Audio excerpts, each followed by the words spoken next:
What's going on, YouTube? Today I'm back with another video and I'm gonna be doing the low taper. So I start my guideline in the back. I just felt like doing it this way. Before I debulk the hair, I just started my guideline in the back for some reason. So I get my magic clips and I get my number 1 guard and I open the lever all the way. And all I'm doing is going with the grain and cleaning up where I'm gonna be fading at. It's really just, cleaning out the area. That's all I'm doing right now, so it won't be rough. And I make sure I do that on both sides, also the hairline. So I start my guidelines real low on the side tapers, because this is a low taper, so I'm gonna start my guideline as low as possible, and I'm gonna make sure that I leave enough room for me to fade. So I open my lever and I start the back taper. All I do is go up 1 inch or 1.5 inches on the back. This is my second guideline, and all I'm doing is going up 1 inch or 1.5 inches, and I'm brushing. So I get my bottom line out first. I close it halfway, then gradually close it all the way. So boom, now I get my 1 guard open, and I'm starting my 3rd guideline. We get higher into the phase, so the higher you get, you might have to apply a little bit more pressure. You might have to go against where the hair is growing, because all the hairs on his head is different. But yeah, this is the 3rd guideline. So now I get my 1.5 guard closed, and all I'm doing is cleaning the top of the fade up. So now I'm starting to get my middle line out, and I soften that line up by getting my 1 guard closed just to see what it do, and to soften it up before I put my half guard on. Boom, I get my half guard and I start with it open. Just like I was getting my bottom line out, I start with it open, and then I gradually close it after I figure out, if it's cutting more hair off or less. But yeah, that's what I do. Boom, so now I get my 1 guard, and after my 1 guard, just to clean the top of it up, all I'm doing is detailing and just making sure I clean everything up. And when I'm using my 1 guard, I'm making sure I'm using my corners so I don't make another guideline. All right, so now to solidify and finish this fade, I pop my guard off and I open the lever all the way. And all I'm doing is detailing the dark spots and that middle line.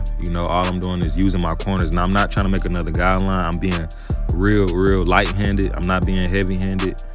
Now I get my holding spray to hold this line while I do the front. So with the front, I do the same exact steps. I start with my lever open, and I go up 1/2 inch. And, I'm making sure I'm brushing the hairs down to expose where it's laying.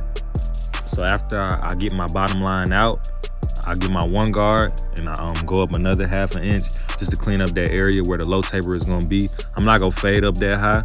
I'm just trying to clean up the top of it so everything looks smooth. I kind of want it dark at the top, light at the bottom of the fade. You know what I mean? You want to have it dark to light, not too much hair taken off. And I just start to attack that middle line with my 1 guard closed just to soften it up, and then I'm gonna pop my half guard on, and y'all gonna see how this fade turns out.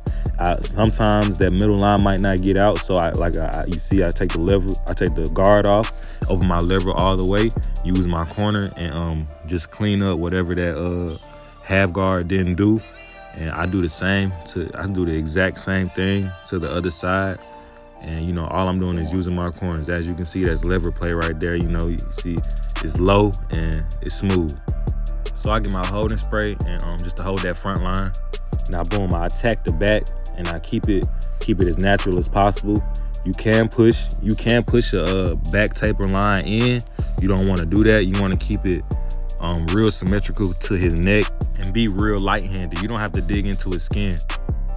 So now to start this front line, I start off in the middle, and I work my way left. You can work your way right. It's whatever comfortable for you, but just always use your mirrors, because your mirror is gonna expose what your eyes cannot see, and that's just facts. It's science. I'm not just making it up. When you look in the mirror, a reflection of somebody, you'll see what you can't see with your eyes. And then I start off to the right, and all I'm doing is doing the same thing. I'm making it real straight. I'm tracing his line and making it add up to the left side. That's all I'm doing. So now I'm doing my vertical bars and my C cup on my left side, and all I'm doing is tracing, and I'm gonna do the right side. And now I'm starting my vertical bars and my C cup on my right side. You want his edge up, or his vertical bars right at the edge of his eyebrows. You don't want it to be too far from his eyebrows. That's what I learned in barber school. You know, you want it right at the edge. And on a C cup, you don't want it higher than his ear, you know, unless it's high as you don't want it too high, too much above his ear, just a little bit. You know what I'm saying? You kind of want it right where his ear at, you know what I mean? And then you start to curve, and yeah. So boom, this is what the final product look like. Hey, it's no enhancement. He don't like enhancements, you know.